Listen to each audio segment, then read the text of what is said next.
Hello everyone, my name is Heather and welcome to the channel Bookables. Today I'm here to do the end of the year book tag. So this tag talks about your reading year as a whole, and I feel confident with doing it in the middle of December because I just read mainly holiday books in December, just light reading, just to pass the month because the month's busy enough. So I'm thinking about goals and things like that. So I thought this would be a perfect time to talk about what kind of books I've read throughout the year, reflect on them, and things like that. I did this tag video last year as well, so I'll link that down below just so you can see, but let's get into it because there's quite a few questions because I read quite a few books. I think I'm on like 90-something books this year, which I'm fine with.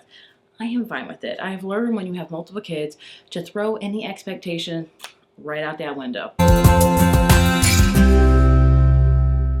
Number one is the most disappointing read of the year, and I have 3 of these. These are all books that I was really looking forward to and really hoping to love. Now, disappointing and books I didn't like are, I feel like, 2 different things.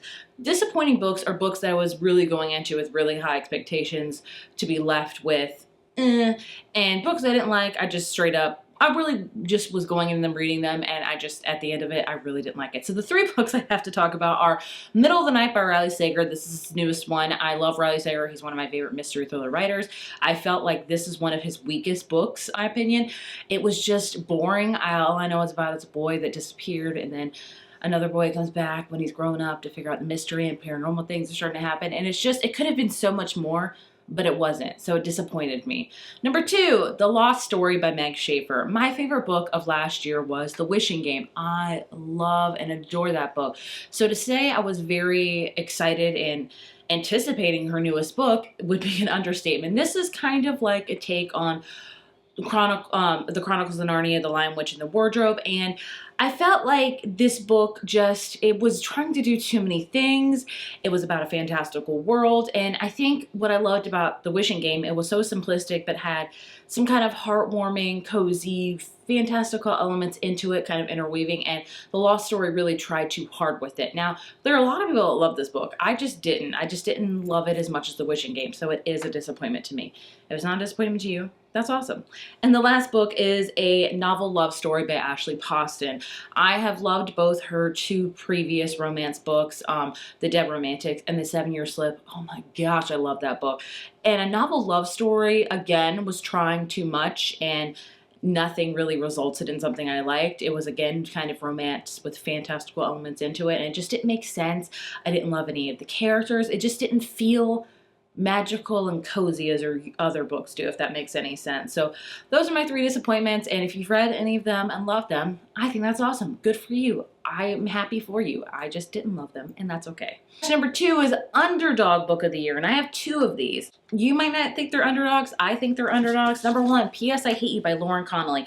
This poor book decided to be released in December. I feel so bad for it because it's not a holiday book, and I don't think a lot of non-holiday books get read in December. I could be wrong. I hope I am. But I read this in November and fell in love with it. And I feel like it's going to be a book that a lot of people sleep on. It's a romance book about grief, a second chance romance, and hate to love all in one. And I loved it. I would have given it a 5 stars if it wasn't for the main character. She was horrible, but I still really liked it. And the other one I read on a whim because I bought it as a cover buy. Sometimes they work out, sometimes they don't. I'm happy to say this one worked out. A Dark and Secret Magic by Wallace Kinney. I read this in October. Loved it. It's a very cozy, witchy fantasy book that doesn't have a lot of plot, but it's more about day-to-day and the character, and I adored it. So these 2 books, to me, are the underdogs of the year. Question number 3 is a book that was overhyped, and this is so hard to judge because you can do the underhyped, appropriately hyped, overhyped, all that kind of stuff. And everybody's opinions is going to vary, and that's what's great. It makes this world go round. But for me, I would say there was 2 fantasies that were really pumped out this year that I was really hoping to have but I didn't. Heartless Hunter by Kristen Sisler, I believe. I want to say this was a young adult book, but I did not know that going into it. It's a young adult fantasy about like a witch and a witch hunter, and it was okay. I just feel like it's overhyped. That's my opinion. And also a Fate Inked in Blood by Daniel L. Jensen, if I'm not mistaken. This is an adult like Viking fantasy romance, and nothing happened in either of those really that I was like, these are getting a little bit overhyped. Maybe you disagree, maybe you do agree. Those are just my opinions. Question number 4 is favorite book couple of the year, and that is Misery and Low from Bride by Ali Hazelwood. This is a werewolf and vampire falling in love, and I adored it. I ate this up. It's a little bit out there. I don't think a lot of people like it, but I freaking loved it. They are my favorite couple for sure. Favorite main character of the year. For this one, I'm going with Emma from Just for the Summer. Oh my goodness, Emma. This is probably my favorite book of the year, spoiler warning, as I can see it being a lot of people's favorite books. Dare I say, this is her best work yet. I love Abby Jimenez. I've been reading her ever since she released her first book, which coincidentally enough, I did not like at all. That is my least favorite book by her, but I have loved her books since. There's been a couple that I haven't loved, but she has been solid. And Emma has gone through some stuff. She had a very traumatic childhood, and I really connected with her. Now, that's not to say I did not have nearly as traumatic childhood as Emma did, but I had some stuff going on that I'm still working out through today, and I'm 36-year-old, so, stuff stays with you. Emma really went through it, and you could see her progress and her growth throughout this whole book, which makes her my favorite character of the year, hands down. Next question is book that surprised you. So I have 2 for this. I have Phantasma by Kaylee Smith. I was not planning to read this. This is kind of a darker romance, and I am not that type of girl. Respect to all the dark romance girlies out there. I'm just not, that's not my style. This one I would say is lighter dark romance. Not nearly as dark as I think the actual dark romance is. I don't know. But I was surprised by how much I enjoyed this. This is basically a horror mystery thriller about a character that enters this deadly competition through the 7 levels of hell, and it's dark and creepy, but I really liked it, and I stomached it just fine, so maybe I'm becoming desensitized. I don't know. I still can't watch scary movies or scary movie trailers, so there you have it. And then I have The Wedding People by Alison Espach. I just was hearing about this one. I think I read this in September, I want to say. I could be wrong. And the cover was very interesting. I was hearing people talk about it, so I was like, I'll check it out. Loved it. One of my favorites of the year. I thoroughly loved the journey of this book. It's a great literary fiction / kind of women's fiction in a way, but I adored it. So these 2 really surprised me because I was not going into them, either of them, expecting to love them, but love both of them. Next up is always a hard one, and that is favorite new author you discovered. And I don't... Oh, this was the first year I read Ellen Hildebrand, so that could be that. Now, I wouldn't say she's one of my favorite authors by any means, but she's a new author I've read. Of course, she's not brand new to anybody because she's been around forever, but I can't think of any other ones because I don't know. I'm horrible. Next up is Happiest book of the year. For this one, I'm going with another favorite, Practice Makes Perfect by Sarah Adams. I love Sarah Adams. If you just want clean, cutesy romances with not a lot of depth to them, but just a good time, Sarah Adams' books are the ones for you. This is my favorite by her.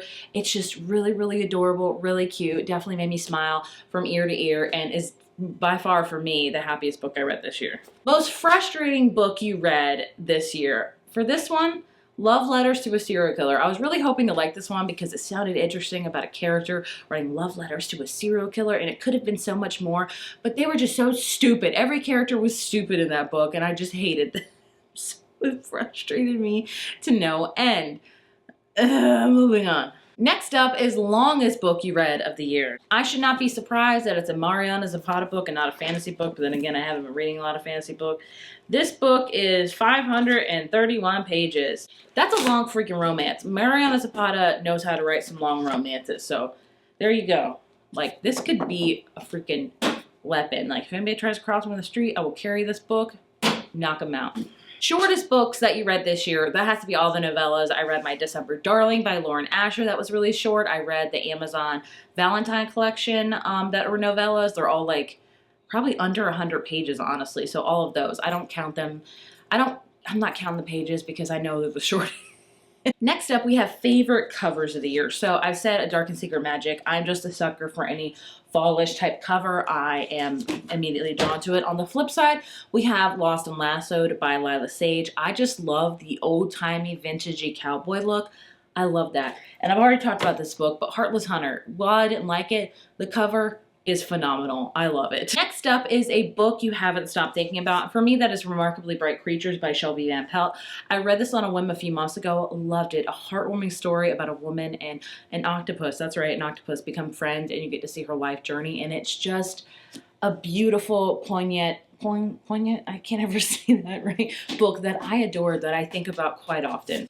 Cringiest book you read this year, easily, without a doubt, If You Hate Me by Helena Hunting. I have read a couple of books by her before. In fact, one of my favorite romances is Kiss My Cupcake. I love that one. So I heard about this one. It was like a brother's best friend romance, a hockey one. And I was like, that sounds interesting. Oh my gosh. It is literally 90% steam, not even 10% plot, 5% plot. There's cringy, steamy scenes, and I did not like it. So cringy. Would not ever recommend. Unpopular book you loved. Unpopular. Does this mean like nobody else likes it? I don't know. I hate to say like I keep up with the times, but I try to keep on pace with what's popular and what's going on BookTok. One that I love that I don't hear a lot of people talk about, which could also be an underdog of the year, Catch and Keep by Erin Hahn. I loved it. It's about a special needs parent and a romance brother's best friend. This one does the brother's best friend right, and I loved it.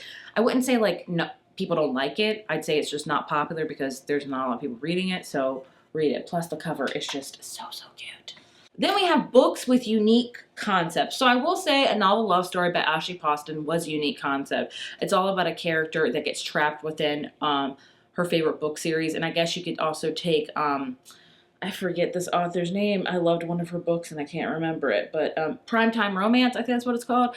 It's kind of the same thing where she gets stuck in like kind of a la Dawson's Creek. I thought that was very interesting and very unique. Another one that doesn't get talked a lot about is It Had to Be You by Eliza Jane Bergier. This is about two contract killers that get assigned to kill each other, and they also kind of fall in love, and I thought that's very unique. Also kind of like Mr. and Mrs. Smith, but I just thought that was so interesting. Throughout the book, they're like, I love you, but I want to be with you. I love you, but I want to kill you. You know what I'm saying? It's just very fun. I thought that was very unique. And the last question we have is book you are most likely to reread.